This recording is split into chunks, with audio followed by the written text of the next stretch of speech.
3 years before the events of the movie, mysterious predators called Reapers emerged from underground sinkholes and exterminated most of humanity.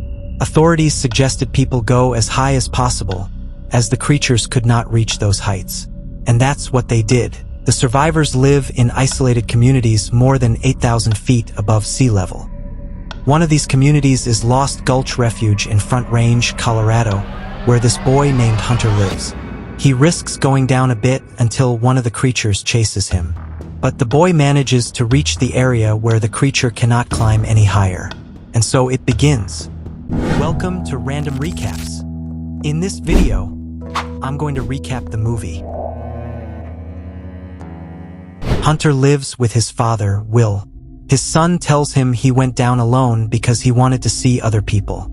But his father is worried because Hunter suffers from a lung disease that prevents him from breathing normally. In that community also lives Katie, who accompanies Will on hunts. Meanwhile, Hunter remembers his deceased mother, Tara, who was attacked by the Reapers. In the community, there's also a former scientist named Nina, who tries to create a bullet to defeat the creatures, as their skin is impenetrable. Another community informs them that they have sent 5 people below the safe line to look for supplies, but they have not returned. So, they ask for help to see if they spot any signs of them. Spoilers, they never appeared. At night, Hunter has trouble breathing. Will rushes to help him and realizes his son is running out of oxygen. The next day is Hunter's birthday, and his father teaches him to fish and also buys him macaroni, the last ones available. Happy birthday. After years of isolation, the communities have had to stop communicating via radio and use flags instead to save energy. Hunter realizes his father plans to leave to find more oxygen for him. That night, Hunter has another attack, and as the oxygen runs out, his father has to inject him. Desperate, Will tells Nina he will go down to Boulder Hospital to get more oxygen. Besides being a former scientist, she is the only person he knows who has survived and fought the creatures. The time Tara died was because she went down with Nina to find a way to fight the creatures. Even though Will insists his wife not to do it, she went down anyway and Nina was the only one who survived. Nina tells him it's impossible to go down and survive, and that she was just lucky. But Will tries to persuade her to go with him to the hospital. He also offers to go to her old laboratory, where Nina seems to have a way to defeat the creatures. Will knows of a mine that supposedly provides a safe way to the hospital. Nina insists she won't go. She still has the trauma of watching Tara being eaten by the creatures. But feeling she owes Will, she agrees. The next day, when searching for weapons, her friend Katie arrives to join him. And although he tries to stop her, Katie doesn't care and decides to accompany him anyway. We're gonna die out there. But you first. Will promises his son he will return, and together with Katie and Nina, they embark on the journey to the hospital. They take the Elba Fire Road, a path that leads directly to the mine. Nina carries a compass-like device she invented, capable of detecting a nearby Reaper thanks to its high bioelectromagnetic pulses. For now, it detects none. Along the way, Will finds ammunition and grenades. Nina's attitude toward Katie isn't the most pleasant, which infuriates her. Basically, Nina is mean to Katie. Well, to everyone. Nina doesn't care about anything anymore and feels no empathy for anyone. But they have to continue, so the group moves on to an old ski station. At that moment, Nina detects that one of the Reapers is nearby. Katie and Will run towards the line. But since it's far away, Nina suggests going to the ski station. The creature approaches, and Katie throws a grenade at it, but the Reaper is not affected. Will manages to activate the backup generators for the ski lift, and they both get on it while the creature speeds toward them. Katie also manages to get on and jumps to the ski lift. The Reaper tries to reach them but stops right at the line the Reapers can't cross. Why don't the Reapers climb so high? No idea. The group rests in an old shelter where they celebrate being alive. There, Nina tells them that the Reapers emerged from the earth and wiped out 95% of humanity.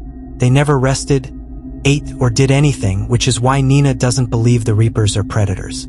They hunt without any logical reason. The next day, the group arrives at the mine. However, Will tells them that the lower levels of the mine are below the safe line. If they enter, Nina's compass won't be able to warn them about nearby Reapers, as it doesn't work underground. Katie and Nina get angry with Will, but with no other choice, the group ventures into the mine. Nina's compass stops working, and they discover that the path to a safer level is sealed. So Will decides to go even lower beneath the safe line. Katie is terrified. Nina doesn't care about anything. So, with no other options, they start descending. The group moves through the mine as quickly as they can. But Katie feels like someone is following them. And yep, a Reaper appears and starts chasing them. Katie throws a grenade, but as expected, it does nothing except delay the creature a bit. The group reaches a dead end. So they try not to breathe to avoid producing CO2, as the Reapers can detect people by CO2. They are literally invincible. The Reaper tracks them down, and Will lights a flare to distract it. Katie finds an exit, so the three try to escape through it. Katie exits first, but prepare for the F because Katie doesn't last long in this journey. Meanwhile, Nina and Will manage to escape and reach the surface. Nina and Will find a house where there's mac and cheese. The two have a conversation where Will tells her he doesn't hate her for what happened to Tara. He asks her what's in the lab that she's so eager to reach. Heracles. A cubic version of magnesium oxide. Nina believes the impenetrable scales of the Reapers are electrically charged as a defense mechanism. She theorizes that if a bullet is coated with a magnesium-based mineral, it could penetrate and kill the creature through internal combustion. A magic bullet. That makes sense to me. Not magic. It's science. The next day, they drive to Boulder with an abandoned truck they found at the house. There, they go straight to the hospital to look for oxygen. Nina and Will go up to the 5th floor but find nothing. Then they hear a Reaper. They rush to the operating room, where Will finds oxygen for his son. They run out, dodging the creature's tentacles while trying to escape the building. The Reaper grabs Will, but Nina helps him. As they flee, Will notices several gas cylinders. He waits for the Reaper to approach before shooting the cylinders. Neither of them believes the creature is dead, so they hurry to escape. Nina wants to go to the lab for the magnesium, but Will wants to return to his son. Nina convinces him to help her, so they head straight to the lab. By the way, the Reaper wakes up. In the lab, while Nina prepares the bullet with magnesium, Will notices Nina had a family she never spoke of, as they were attacked when the Reapers came and she wasn't even with them. This is why Nina is always in a bad mood. She tests the bullet on a sample scale but fails to pierce it. Realizing she might not succeed, she tells Will to return to his son while she stays behind to keep trying. Will agrees and decides to leave. Nina continues experimenting but still doesn't succeed. Moreover, her compass detects that one is approaching. Nina gets the idea to mix it with cobalt just as the creature arrives. Meanwhile, Will's truck blows a tire, causing it to overturn.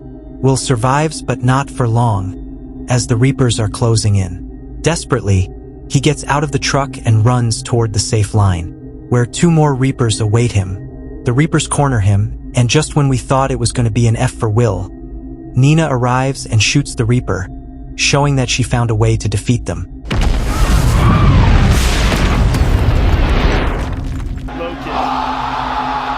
Remember how Nina said the Reapers don't eat, sleep, or anything? That's because they weren't living creatures, they were machines. Machines programmed to hunt but incapable of going to high altitudes. Nina doesn't have a hypothesis about who built them or why they can't go beyond 8,000 feet. Although the movie hints that it was probably aliens. You'll see why. The two return to their community. Will reunites with his son, and Nina raises the pirate flag so other communities in the area know she managed to defeat a Reaper. In the community, they begin making more bullets while Nina studies the Reapers. Now, people go down more safely, knowing they can beat them. And across the mountains, we see them falling one by one. One afternoon, Nina observes through a telescope with Will as 3 greenish meteors enter orbit, or maybe aliens, the creators of the Reapers, coming to find out that their machines were defeated. And that's how the movie ends.